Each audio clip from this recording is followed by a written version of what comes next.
Helóka, az előző témához visszatérve a hajókázásról bemutatom a körülményeket. Nem számítottam rá, ma nem úgy ébredtem vagy keltem fel, hogy majd akkor ilyen videót csinálok, de hogy lássátok nagyjából mi van amikor csak úgy van. Igen, hogy hova lehet majd feküdni, aludni, meg ilyesmi, hogyha jöttök. Az igazából ott egy 2 méteres ember nyugodtan megtér, letakarítom, leürítem, mert annyi kell.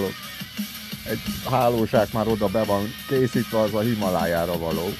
Ott oldalt nem látszik, az egésznek a háta mögött.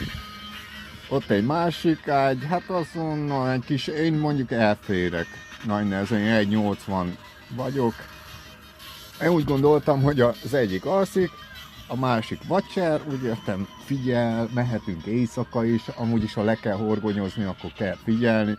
2-3 óránként váltogathatják egymást. Annak az a feladata, hogy ide feljön, körbenéz,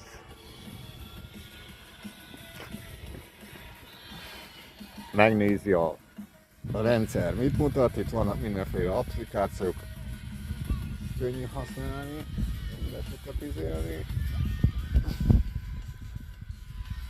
A hajó az kb. 9 méter hosszú, 8,5 vagy mennyi papírok szerint, de 9-10 méter az órától egészen a segélyig. Van miben megkapaszkodni, hát nem olyan nagy rend van benne, ott üvegek vannak, meg mit tudom én. Az ott az én hálószobám. Ez itt a konyha, mondjuk arra nincsen, mert kifogyott, vagyis gáz. Ott pedig, ott azzal mostan főzök, az egy ilyen alkoholos valami, nekem pont elég. A WC az olyan, hogy hát az egyik lábam kint szokott lenni, miközben tojok.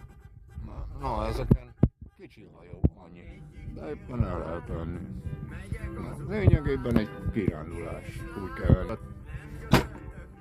Ahol,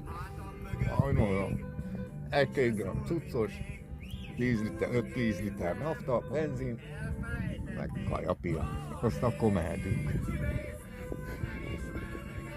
Mehetünk világra.